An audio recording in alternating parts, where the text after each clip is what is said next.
Good evening and welcome to the Akron Public Schools Policy Committee meeting. Today is February 2nd.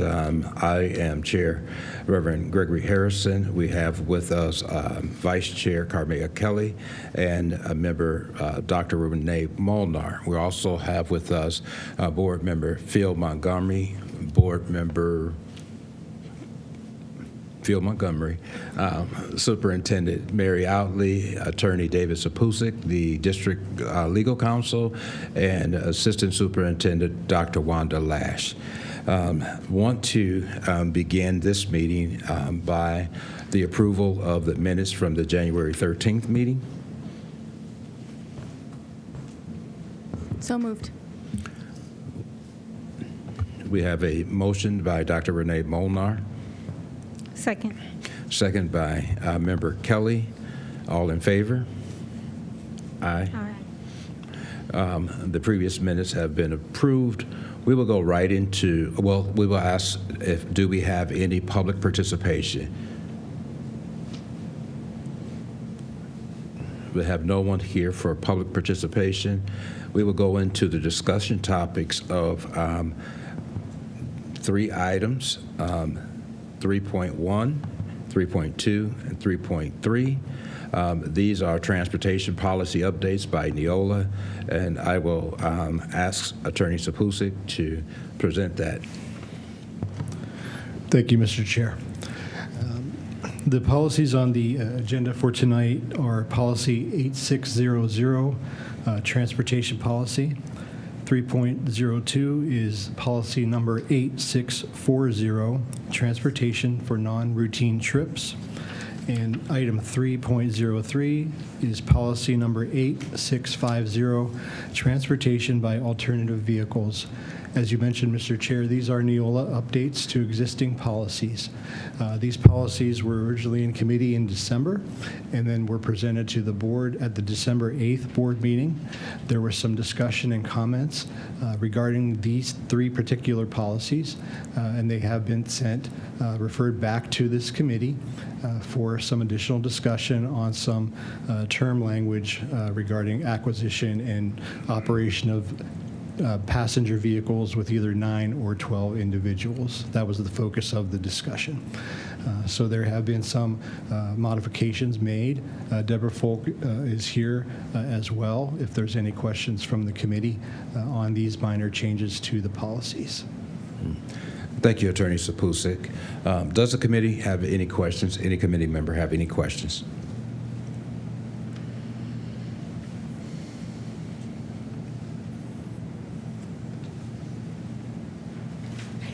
Dr. Molnar. Thank you. I know these policies were recently updated. With the updates being made now to these 3 policies, what changes in implementation does the administration anticipate would change with the change in policy?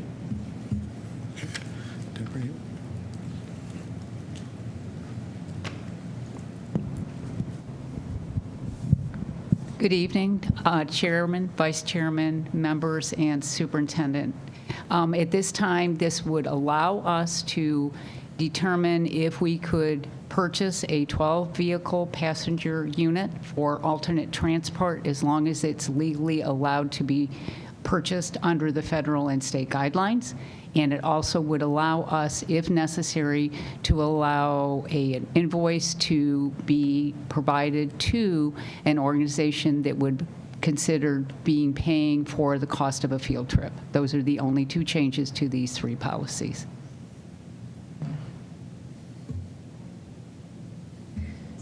So we do not currently have a 12-passenger vehicle, so this would allow us to consider, this would be step 1 in effect of buying a 12-passenger vehicle. If that would be so chosen and legally allowed to proceed.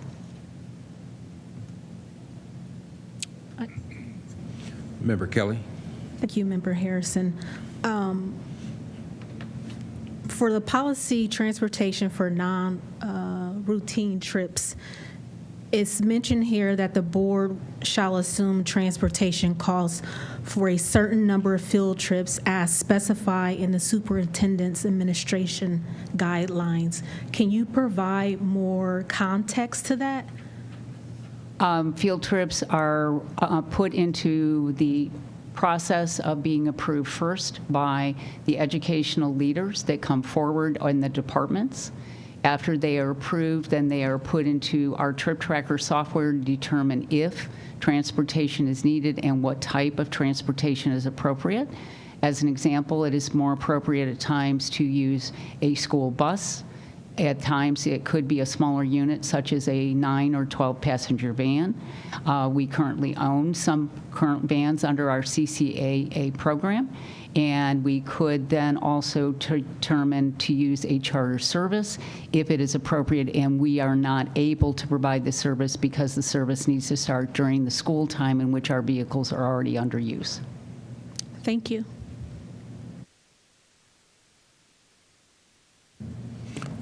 Any other questions? Having no questions, I would ask for the committee to take a vote to move these three policies, 3.01, 3.02, 3.03, to the Rules Committee for approval at the next board meeting.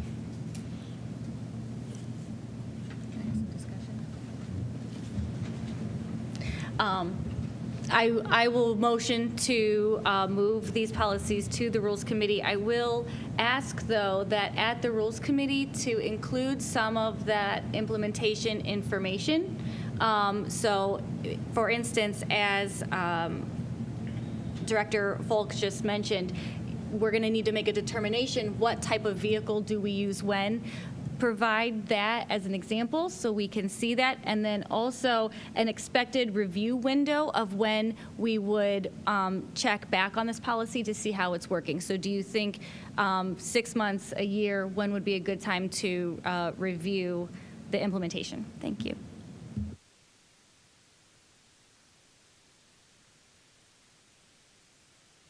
Second. It has been moved and properly second to move these three policies to the Rules Committee. And so I would say that we would move these to the Rules Committee upon vote. All in favor? Aye. Any opposed? These three policies will be moved to the Rules Committee. I would like to now, I will go out of order because we have an order of business that I want to cover for the remainder of Section 3, but I would like to deal with the number 4, Policy 7540.02, the Digital Content and Accessibility Neola Update. Attorney Sapusik. Thank you, Mr. Chair. This policy comes to us as an existing policy that is part of a Neola update as well. This policy 7540.02, the administration is moving to introduce under new business for consideration moving forward with a target date of April 24, 2026. And this is pursuant to federal guidelines. The U.S. Department of Justice had updated its final rules under Title II of the American with Disabilities Act, and the goal is to make web content and mobile applications more accessible to individuals with disabilities. There is an admin group that is scheduled to meet the 5th of February to begin review and any potential edits, suggestions, comments regarding this proposed policy. Thank you, Attorney Sapusik. In this particular policy, the current policy, there are quite a few changes that are recommended by the district. I certainly appreciate the fact that you have sent this to us early for our review, and each committee member has the policy, and I would just ask that as you guys continue to discuss it, that you would come back and give us an update next month as to the proposed changes, ask the committee members to also take a look and give some feedback into this particular policy. But once again, it helps a lot when we are communicating the recommended changes and have an opportunity to see the policies, that they are on the agenda, and certainly want to make note that the public is also invited to take a look at these policies as we begin to change policies, as we begin to review policies. We want to make sure that if a policy is affecting you, your child, or the district in general, that you get a copy of the policies and look at the proposed changes of the policies. And you are certainly welcome to come to the committee and voice your support, opposition, concerns, or implementation of the policy. So I want to thank you for giving everyone the opportunity to review this prior to any action being requested. Is there any questions by the committee members?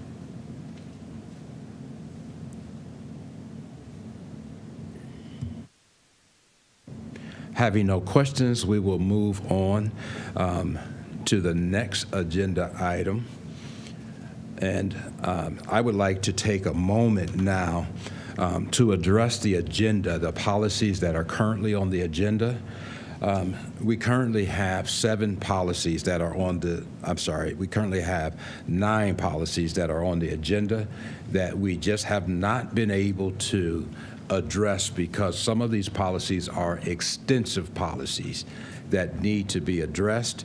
And it is necessary to come up with a strategy to move these policies off the agenda because we have so many policies that are waiting to be addressed. I want to offer that the way to move these policies is to assign each committee member policies. And I would say to the superintendent that myself and Attorney Sapusik cannot be the point on all of these policies. There's just no way. So I would ask that the directors of these particular subject matters, these particular policies, be involved with the committee members as far as going through these policies. We shall communicate openly about recommended or suggested changes or additions to the policies. And as we would work through these policies together, then we can come back and take action on the policies with the ideal and with the understanding that we are a public district and everything we do is transparently done. So I would ask that the members would communicate with each other as they would communicate with the directors and administrators with these policies. And so I would like to now assign the policies to the different members of the committees and ask the superintendent if you will give me the directors that they will deal with. The first policy I have assigned is the public records policy, and that will go to Member Carmea Kelly.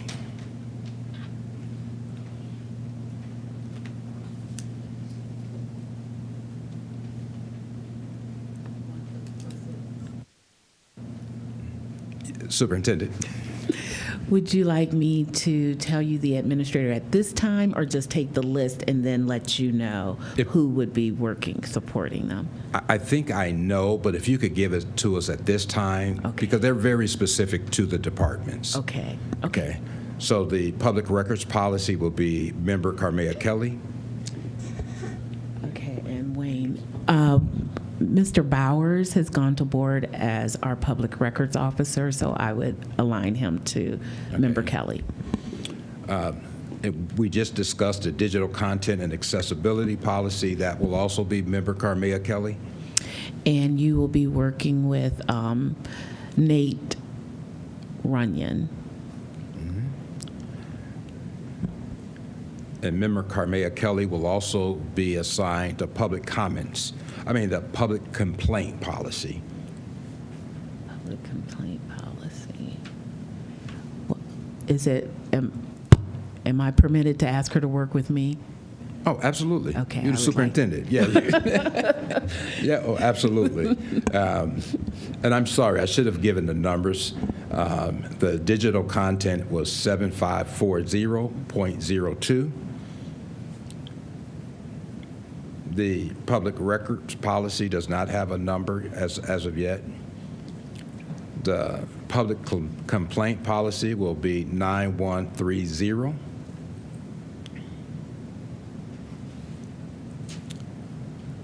The next policy we will deal with is procurement, federal grants and funds. That policy is 6325. That will be Dr. Renee Molnar. Okay, Todd, yeah.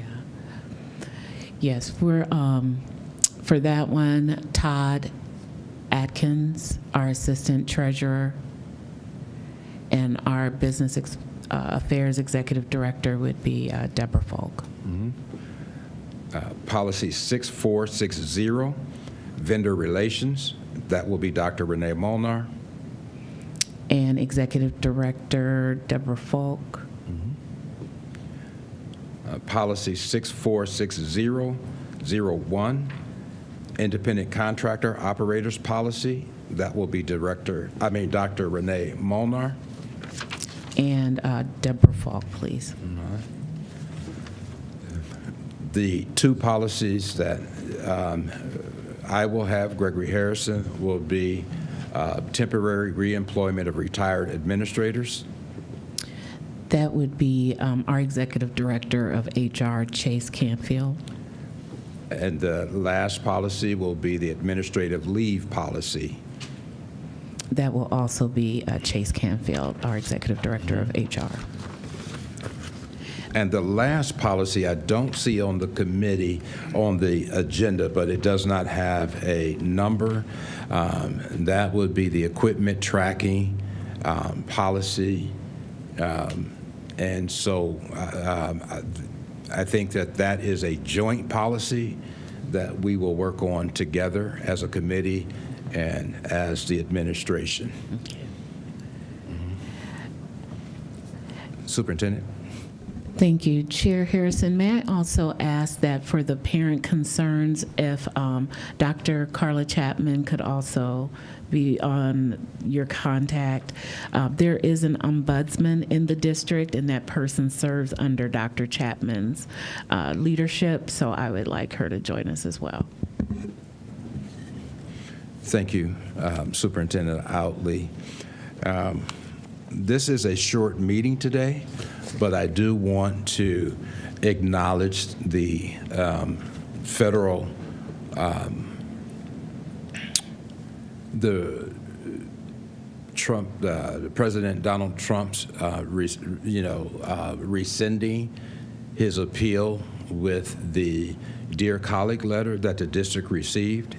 And as that has been rescinded, I would ask that we would put on the agenda for the next meeting our commitment to DEI and the discussions of the prior policies that were rescinded under that Dear Colleague letter. I think it's very important for us as a district, being a public school district, to address that issue, and not only address it, but it should be immediately addressed. And so I have a statement that I would like to read before I go any further. And the statement simply covers why a strong DEI policy matters in a public school system. A well-designed diversity, equity, and inclusion policy helps a publicly funded school system serve all students effectively. The use of taxpayers' dollars responsibly, it strengthens the trust with the families and the community. DEI is not an ideology. It is a sound education and operational practice. There are some key focus areas that we had in our previous policy that was rescinded. Those key areas focus on culturally responsive practices. It improves student engagement, attendance, and achievement, strengthens relationships between students and educators, reduces disciplinary disparities by meeting students where they are, Students learn better when instructions connect to their experiences. It also provided for a diverse staff of excellent educators. It expanded recruitment pipelines, and it was meant to attract top talent. The policy also tried to address support, retention, and professional growth, reflects community diversity while maintaining the high standards. Equitable student access. A sound policy ensures fair access to advanced courses, career pathways, arts, and extracurricular activities. A fair policy identifies and removes barriers across schools and programs. A fair policy promotes consistent opportunities district-wide. Opportunities should not depend on what buildings a student is enrolled in, but it should depend on the ability of the student and the desire to get better in this district. Family and community engagement. A fair DEI policy improves communication and outreach to all families. It builds trust and collaboration in decision-making, and it leads to better attendance, behavior, and academic outcomes. A fair DEI policy promotes a healthy school climate. We have our cornerstones. Safety and belonging and mutual respect shall always be in every policy that we have. It supports fair discipline, bully prevention, and restorative practices. Supplier diversity. A fair policy expands access to district contracts for local, small, minority-owned, and veteran-owned businesses. It encourages competition and keeps dollars within the community. A fair policy strengthens the local economy without excluding existing vendors. It's simply smart business in a public school system. We are stewards of public funding. Akron is a district of over 18,000 students, north of 19,000 right now, and we're happy to have that. We are a very diverse school district, and our policies, not just our diversity policy, but every policy should reflect the diversity that is within this district. So I would ask us, not only from this policy committee, but I would ask us as an administration and every committee, every policy committee that we have, every standing board committee that we have, a strong equity policy should be red thread through everything this district does. And that is why President Sykes has charged this committee. We will lead up to charge to create, develop, and implement a strong diversity, equity, and inclusion policy. Thank you for listening to me at this particular time. I am passionate about this because we have a diverse district and we need a strong diverse, equity, and inclusive policy. Any comments from the members of the committee? Dr. Molnar? Thank you, Chair Harrison. I want to say that I am relieved that this district is able to take this work back up again. We spent a number of hours and meetings last year trying to save the policies that we had, and I look forward to creating new policies and incorporating these practices into many areas. In the Instructional Policy Committee previous to this meeting, we discussed how we can also support this effort and include this in our Instructional Policy Committee as well. Thank you, Dr. Molnar. No further questions. I will close this portion and ask that if Attorney Sapusik have any updates on any policies other than our transportation policy. We can always find time for updates on a number of things.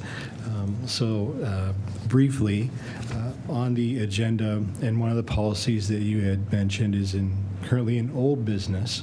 It's been carried along some time. It's 5.01. It's policy number 6325. That's the procurement federal grants. And it has just been identified that Dr. Molinar will be engaged with Todd Atkins and others here with the administration on that policy. We'd like to add a target date for that policy. And again, it's just a target date, April 1st. And again, that's just a recommended target date.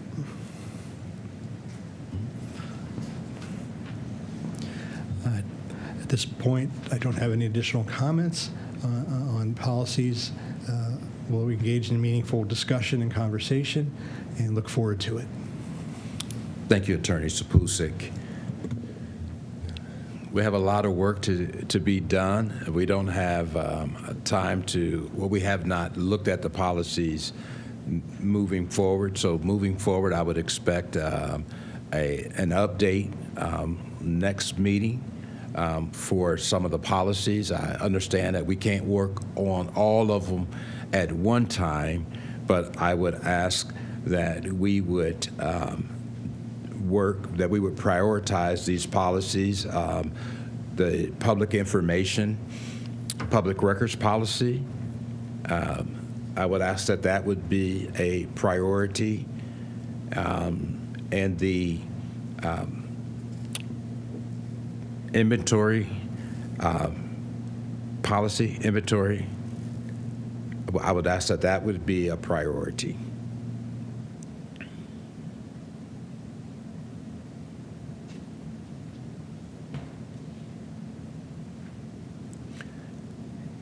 And if no one else has anything, I will entertain a motion to adjourn.